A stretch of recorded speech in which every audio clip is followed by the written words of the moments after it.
예, 안녕하세요. 오늘은 지난 시간에 이어서 운동하기 전에 어떤 고려들을 해야 되는지 그러한 내용들을 좀 살펴보는 시간을 갖도록 하겠습니다. 지금 슬라이드에 프리 엑서사이즈 이벨리에이션, 그래서 운동 전 검사라고 표현을 해놨는데, 어, 대부분의 사람들이 그냥 뭐 힘들지 않은 강도의 운동 시작을 하죠. 그래도 크게 문제가 안 됩니다.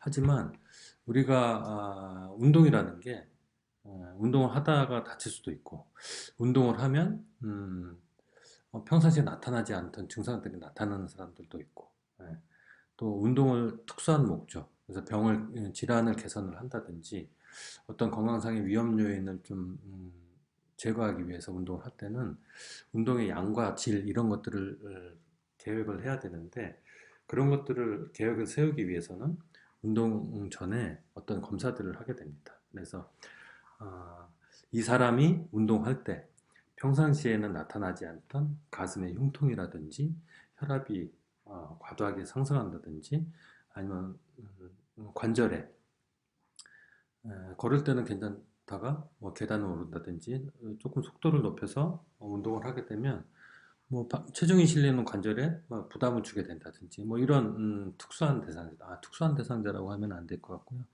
뭐 운동이라든 거를 특별히 고려를 해서 계획을 세워야 되는 대상들은 이런 검사 과정을 통해서 이 사람한테 나타날 수 있는 어떤 특이한 증상 같은 증상이 나타나는 운동의 질, 강도 이런 것들을 확인을 하거나, 아니면 이 사람은 지금 당장 운동하기보다 의학적인 치료를 먼저 받아야 되겠다. 그럼 운동보다는 의학적인 관리를 먼저 받아야 되겠다. 이런 사람들은 운동에 참여시키기보다 의료기관에 먼저 보내야 되겠죠. 그래서 이런 내용들을 운동 전 검사를 통해서 알 수가 있습니다. 운동 전 검사의 목적은 운동 시 나타날 수 있는 위험을 최소화시키고 평상시 나타나지 않는 위험 요소, 징후를 포착을 하고 가려내서 운동에 포함시킬 건지, 아니면 의료기관에서 의학적인 관리를 받을 건지, 이런 것들을 가려내게 되는 그런 과정들이 운동 전 검사에 해당되겠습니다. 지금 소파에 비만한 사람이 TV를 보고 있습니다. 간식거리가 있는 것 같고요. 캔 음료를 먹고 있습니다. 지금 그림으로 보는 대상이 건강해 보이지는 않죠. 그래서 만성질환의 위험 요인을 갖고 있는 것처럼 보여지는데, 만성질환의 위험 요인은 지금 7가지가 나열이 되어 있습니다. 가족력, 흡연, 고혈압, 콜레스테롤, 혈당, 비만, 좌우생활 양식, 그래서 7가지가 이제 나열이 되어 있는데, 이 7가지가 만성질환의 위험 요인인 거죠. 그래서 우리가 만성질환이라고 하면 고혈압, 비만, 당뇨, 그다음에 뭐 기타 퇴행성 질환, 나이가 많이 먹으면 먹을수록 나타나는 질환들, 관절염 뭐 이런 것들이 이제 만성질환이라고 부르는데, 이런 것들의 위험 요인이 이제 7가지가 위험 요인이에요. 그래서 제가 이 수업할 때마다 항상 퀴즈를 냅니다. 이 7가지 중에 가장 강력하게 안 좋은 거, 가장 위험 요인이 높게 평가할 수 있는 게 뭘까요? 음, 어떤 학생들은 흡연을 얘기하기도 하고, 비만을 얘기하기도 하고, 뭐 고혈압, 뭐 이런 것들을 얘기하기도 하는데, 여기서는 얘기하는 건 좌업생활 양식입니다. 좌업생활 양식은 가로치고 세덴터리 라이프 스타일이라고 표현을 해놨습니다. 그래서 세덴타리는 뭐냐면, 사전에 찾아보면 주로 앉아서 생활하는 사람은 자업생활자라고 그래요. 그래서 세덴타리의 정의는 어, 주로 앉아서 생활하는 사무직 근로자라든지 몸을 많이 움직일 필요가 없는 생활을 하는 사람들을 자업생활 양식을 가졌다고 하는데, 음, 지금 현대에 들어와서는 세덴타리 그러면 운동 안 하는 사람이라는 뜻으로 의미가 완벽하게 바뀌었습니다. 그래서 영어로 된 자료, 뭐 뉴스라든지 아니면 신문이라든지 잡지라든지 이런 거에서 특히 건강과 관련된 내용을 언급하고 있을 때 세덴터리라는 단어를 보거나 듣거나 했을 경우에는, 주로 앉아서 생활하는 사무직 근로자구나, 이렇게 이해하시면 안 되고요. 운동 안 하는 사람, 몸을 안 움직이는 사람이라는 뜻으로 바뀌었다는 거를 좀 염두에 두시기 바랍니다. 이런 세덴타리 영어 단어가 갖는 의미, 요즘 현대에서 쓰이는 세덴타리 의미에 일맥상통하는 저희 단어는 없는 것 같아요. 그래서 자업생활 양식을 이 7가지 중에 가장 위험한 요인으로 꼽고 있는데, 그럼 어떤 사람이 자업생활 양식을 갖고 있느냐? 아, 여기 보시면 펄스는 사람이죠. 그래서 레귤러 엑서사이즈 프로그램에 참가하지 않는 사람인데, 않거나 최소한의 신체 활동량, 그래서 US 서전 제네럴 리포트라는 죄송합니다. 노트북 전원이 없네. 예. 그래서 US 서전 제너럴 리포트라는 건 미국 보건연감이에요. 미국의 대통령이 미국 국민들이 건강하게 살기 위해서는 어떻게 해야 되는지 정리를 해서 보고서로 만들어라 그래서 미국의 의료보건 전문가들이 만든 리포트인데, 이거 구글에 찾아보시면 PDF 파일로 여러분들 찾으실 수 있어요. 그래서 이 미국 보건연감에서 하는 얘기인데요. 일주일에 대부분은 하루 30분도 안 움직이는 사람은 세덴타리라고 그래요. 그러면 여기서 이제 30분이라는 건 신체 활동인데, 아까 신체 활동이라는 거 지난 시간에 한 거 기억나시나요? 신체 활동에 포함되는 게 어떤 게 있죠?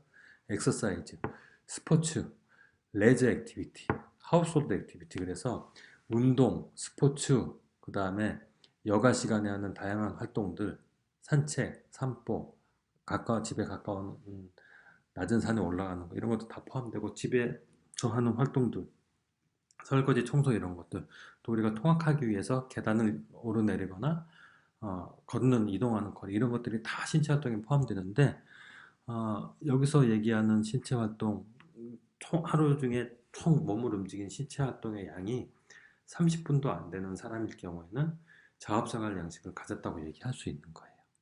그래서 가족력, 나는 지금 현재 괜찮은데 부모님이 혈압이 있으시다거나 당뇨가 있으시다거나 그러면 가족력이 하나가 있는 거죠. 그러면 각각 이 항목 7개 항목들이 여러분들이 몇 가지가 되는지 체크를 한번 해보세요. 가족력, 있다 없다, 흡연하느냐 안 하느냐, 고혈압, 그 다음에 콜레스테롤이 높은지, 높은 혈당을 갖고 있는지, 비만한지, 자업생활 양식을 갖고 있는지, 이 중에 내가 해당되는 게 몇 가지가 있는지를 개수를 카운트를 해보세요. 그러면 이 오늘 강의 후반부에서 나는 운동과 관련해서 어떤 위험 요인을 갖고 있는지를 확인을 할 겁니다. 개수 확인하셨나요? 네, 다시 말합니다. 말씀드릴게요. 가족력, 흡연, 고혈압, 콜레스테롤, 혈당, 비만, 자업생활 양식 중에 본인이 갖고 있는 위험 요인이 몇 개인지 숫자를 계산을 해 놓으시고, 그 다음에 지금 보시는 거는 심혈관, 폐, 대사성 질환의 증상 및 징후예요. 앞서서 보신 건 위험 요인이고 지금 보시는 건 증상 및 징후입니다. 가슴에 통증이 있다, 호흡곤란한 증상이 있다, 어지럼증, 그 다음에 발이 잘 붓는다. 발이 잘 붓는다는 건 이 몸의 대사가 잘 일어나지 않는, 특히 이제 신장, 콩팥과 관련된 어떤 질환이 있을 가능성을 암시를 하기도 합니다. 무조건 꼭 발목 부종이 있다고 해서 콩팥에 문제가 있는 건 아니지만 그럴 가능성이 이제 있는 거고요. 심계항진, 빈맥. 그래서 가슴이 콩닥콩닥 긴장하거나 뭐 운동하거나 그렇지 않은 안정적인 상황에서 맥이 빨라지는 증상이 있거나 이런 사람들이 이제 심계항진이나 빈맥이 있다고 그러고요. 간헐성 파행은 뭐 보행에 문제가 있는 거예요. 이제 걷다가 갑자기 걸을 수 없게 되거나 이렇게 다리에 통증이 생기거나 불편감 때문에 걸을 수 없는 경우가 이제 간헐성 파행이 있다고 하고요. 심자부, 심장에서 콩당콩당하는, 심장이 수축이 하는 반복하는 때 판막이 열리고 닫히면서 사운드가 생기는데 그게 정상적이 않은 소리가 나는, 그러니까 이런 거 심자분 같은 경우는 병원에서 전문적인 검사를 해봐야 알 수가 있겠죠.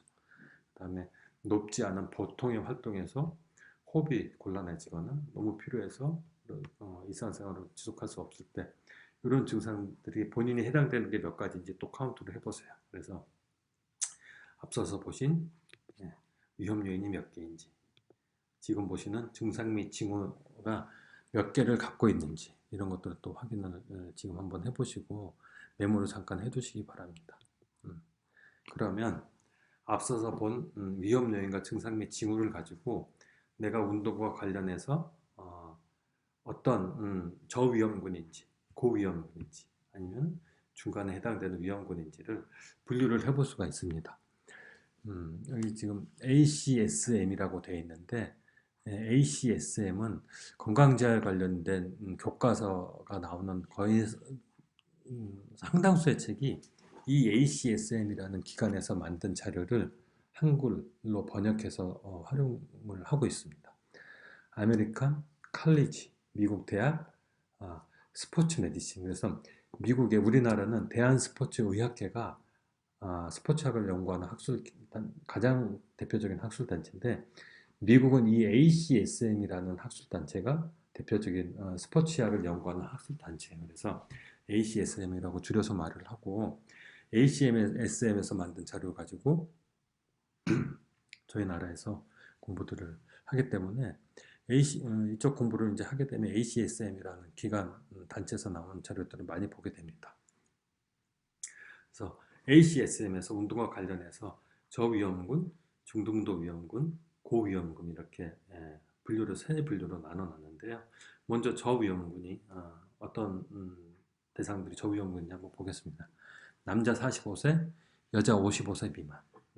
그래서 여기 전부 해당이 될 텐데 남자 45세, 여자 55세 미만이면서 앞서서 우리가 확인한 무증상 여기에서 이제 증상이 하나도 없으면서 단지 하나의 위험 요인을 갖고 있으면 저위험군이에요. 그래서 여러분들 나이에 증상이 없고 나는 다 괜찮은데 아버지가 가족력 고혈압을 갖고 있어요. 그리고 나머지는 해당이 안 돼. 그러면 저위험군에 해당되겠죠. 중도 위험군은 남자 45세, 여자 55세이면서 이상이면서 2개 이상의 위험 요인을 갖고 있는 사람이면 중등도 위험군이고요. 고위험군은 하나 이상의 증상과 징후를 갖고 있으면서 심혈관, 폐 또는 대사성 질환을 갖고 있으면 고위험군입니다. 그러면 내가 저위험군인지 중등도 위험군인지 고위험군인지 알았어요. 그러면 이렇게 이제 분류가 됐으면 어떻게 하느냐? 그러면 이제 운동 계획을 세울 때 저위험군에 해당될 경우에는 잘 계획된 운동 프로그램에 낮은 강도에서부터 서서히 별다른 의학적인 검진이나 관찰 없이 시작해도 무방한 대상자들입니다. 아마 여러분들 대부분 저위험군에 해당될 텐데 여러분들이 나중에 건강재활 관련된 지도자 또는 이런 서비스를 하는 사람의 입장이 됐을 때 여러분들한테 운동을 배우러 누가 왔어요. 어떤 대상이 와서 이 분류를 했을 때 저위험군에 해당이 되면 그 사람이 하고자 하는 운동이라든지 뭐 이런 것들을 상담을 통해서 확인을 하고 낮은 강도에서부터 서서히 적응해 나갈 수 있게 운동 계획을 플랜을 짜주면 짜서 그대로 실행하면은 문제가 없습니다. 하지만 고위험군에 해당되는 사람의 경우에는 운동하기 전에 의학적인 검진을 먼저 받고 그런 결과를 통해서 운동을 해도 되는지 아니면 운동할 경우에 어떻게 해야 되는지를 확인을 먼저 해야 되는 사람들이에요. 그래서 고위험군에 해당될 경우에는 바로 운동에 참가시키면 안 된다. 중등도 위험군일 경우에는 조금 케이스 바이 케이스예요. 잘 계획된 프로그램에 서서히 참가시키면서 잘 관찰을 할 수도 있고 또는 스포츠의학 검진 기관 그래서 앞서서 말씀드린 이제 고위험군이라는 사람들은 그냥 아무 병원이나 가면 안 되고 운동이나 스포츠 의학적인 검사를 할 수 있는 병원 그런 병원들 또 그런 것에 대한 기본적인 운동과 관련된 의학적 지식을 충분히 잘 이해하고 있는 의료기관에 가서 상담을 하고 검사를 해봐야 된다는 거죠. 그래서 중등도 위험군은 뭐 저위험군하고 이제 고위험군하고 반대예요. 그래서 가능하면 의학적인 검사를 받아 보기를 권유를 해주시고 그렇지 그게 여의치 않을 경우에는 아주 낮은 강도의 운동부터 서서히 계속 지속적으로 관심을 갖고 관찰하면서 운동 강도를 늘려나가야 되는 그러한 대상자들에 해당이 되겠습니다. 그럼 방금 본 그 ACSM에서 위험 요인하고 증상 및 징후 를 가지고 운동과 관련된 스크린을 했는데 또 ACSM 말고 다른 도구들이 있습니다. 대표적인 게 PARQ and U라는 파큐 설문지예요. 그래서 파큐는 피지컬 액티비티, 레디니스 퀘스천이에요. 그래서 신체 활동에 대한 준비가 돼 있는지 안 돼 있는지를 질문지로 알아볼 수 있는 방법이 있고요. 그 외에 미국 심장학회, 심장협회, AHA, 아메리칸 하트 어소시에이션 뭐 등등의 여러 가지 또 설문 방법들이 있습니다. 그러면 파큐를 한번 살펴보고 이번 시간은 마무리할 텐데요. 파큐는 지금 보시는 것처럼 15세에서 69세를 위한 설문지예요. 그러면 15세 미만이라든지 69세 를 초과하는 연령대는 이 설문지를 가지고 하기보다 의학적인 검사 결과를 통해서 운동에 대한 계획을 세워야 된다는 거죠. 하지만 우리가 이제 대부분의 운동을 하는 사람들이 이 정도 연령대에서 운동을 시작하기 때문에 이 설문지를 가지고 활용을 해볼 수가 있을 것 같고요. 이거는 네이버 같은데 검색해보면 이게 얼마 전 과거에는 이제 영어로 된 설문지를 계속 사용했는데 지금 보시는 것처럼 이제 한글로 된 설문지를 가 나와서 저작권은 없습니다. 이제 변형시키지 않고 여러분들이 출력해서 죄송합니다. 출력해서 저작권 없이 변형시키지 않는 상태에서는 누구나 사용하실 수 있기 때문에 현장에서들 잘 사용하실 수 있는 그런 설문지고 여러분들 뭐 부모님들에게도 이제 해보실 수 있겠죠. 그래서 이제 하나하나 다 읽지는 못하지만 주요 한번 쭉 훑어보겠습니다. 7개의 질문으로 되어 있는데 첫 번째, 당신의 의사가 당신에게 심장질환이 있다고 말하거나 의사가 추천한 신체 활동만 해야 한다는 말을 한 적이 있습니까? 그래서 yes, no 대답하시고 두 번째, 신체 활동을 할 때 가슴에 통증이 있습니까? yes, no.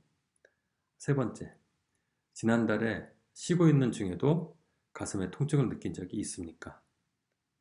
네 번째, 어지럼증으로 쓰러졌거나 의식을 잃은 적이 있습니까? 다섯 번째, 신체 활동에 변화가 생기면 악화될 수 있는 관절이나 뼈에 문제가 있습니까? 예를 들면 허리, 무릎, 발목, 고관절 뭐 이런데 관절에 이제 통증이 있느냐 없느냐 뭐 이런 것들을 묻는 질문이겠죠. 여섯 번째, 고혈압이나 신장 질환으로 처방받아서 복용하는 약, 예를 들면 이뇨제. 그래서 혈압을 낮추는 약들이 작용하는 메커니즘인지 여러 가지가 있는데요. 그 중에 하나가 이제 이뇨제죠. 그래서 몸속에 정체되어 있는 이제 수분을 배출하는 이제 이뇨제를 복용을 하면 몸속에 있는 수분의 양이 이제 줄어들면서 혈압이 이제 감소되는 그런 효과가 있고요. 여러분들 여기서 또 하나 설명드리고 싶은 건 고혈압이나 심장 질환을 컨트롤하는 약 중에 특히 이제 맥박수와 관련된 맥박을 떨어뜨려서 혈압을 낮추거나 심장의 부담을 줄여주는 그런 약들이 있어요. 대표적으로 이제 베타 차단제라는 건데 그 약을 이제 복용을 하면 맥박이 이제 떨어져요. 맥박이 떨어져 가지고 혈압도 낮추고 심장이 일하는 부담을 이제 줄여주는 약인데 그 약을 이제 복용을 하면 방금 말씀드린 것처럼 이제 맥박수가 감소되기 때문에 운동을 해도 맥박이 올라가질 않아요. 여러분들 나중에 알게 되겠지만 배우게 되는데 유산소 운동을 할 때 운동 강도는 가장 쉽게 조절할 수 있는 방법이 이제 맥박수예요. 그래서 맥박수를 확인을 하면서 이 사람이 본인의 갖고 있는 신체 능력의 몇 퍼센트를 해당되는 운동을 하고 있는지 확인을 하게 되는데 이러한 사실을 모르고 단순히 맥박수만 가지고 운동 강도를 확인을 하게 되면 내가 맥박을 감소시키는 약, 즉 베타 차단제를 복용하고 있는지를 사실을 모르면 운동을 시키면서 이 사람이 이 정도 강도에서 맥박이 올라가야 되는데 올라가지 않기 때문에 이 사람한테는 지금 운동 강도가 상대적으로 낮구나. 더 높은 속도에서 뛰게 해야지. 그리고 그렇게 생각을 하고 운동 강도를 올릴 수가 있는데 그렇게 되면 이런 사람들은 맥박이 어느 정도 정상 사람들하고 다른 반응을 나타내기 때문에 트레드밀 속도를 올려도 맥박이 올라가질 않습니다. 그럴 경우에는 치명적인 아주 위험한 상황에 처할 수가 있겠죠. 그래서 특히 고혈압, 심장질환으로 처방받아서 복용하는 약 중에 베타 차단제를 복용하고 있는 사람인지 아닌지는 반드시 이제 확인을 해야 되고요. 그건 나중에 운동 초반 시간에 또 구체적으로 배우게 되겠습니다. 마지막 일곱 번째, 신체 활동을 해서는 안 되는 다른 이유가 있습니까? 그래서 이 총 일곱 개의 질문 중에 yes, no로 이제 대답을 해서 만일 당신의 대답이 하나라도 yes라면 어떻게 해야 되냐? 신체 활동을 시작하기 전에 혹은 신체 활동을 받기 전에 의사와 상담을 해야 됩니다. 의사에게 이러한 설문에 대한 어떤 항목에서 예스가 있는지를 얘기를 해야 되고 그런 것들을 통해서 의학적인 여러분들이 진단을 받게 됩니다. 모든 활동에서 no, 하나도 예스가 없어요. 그럴 경우에는 더 많은 신체 활동을 하기 전에 미뤄야 하는 경우를 이제 예를 들고 있는데 감기나 열로에서 아프다면 나아질 때까지 조금 미루고 뭐 임신했을 경우에는 의사와 먼저 상담하라고 돼 있어요. 그래서 모든 항목에서 노라고 돼 있으면 신체 활동을 해도 되는 경우에 해당되겠죠. 그래서 앞서서 본 ACSM에서 정한 가이드라인을 활용할 수도 있고 PAQ-NU라는 이러한 설문지들을 활용을 해서 운동에 참가해도 되는지 아닌지를 또 스크린할 수 있는 그런 방법이 되겠습니다. 그래서 오늘 이 시간은 운동하기 전에 사전에 스크린하는 방법들, 또 왜 하는지 그런 것들을 이제 설명을 드렸습니다. 네, 오늘 전반부 수업은 여기서 잠깐 여기까지 하고 잠시 쉬었다가 이어서 진도로 나가도록 하겠습니다. 수고하셨습니다.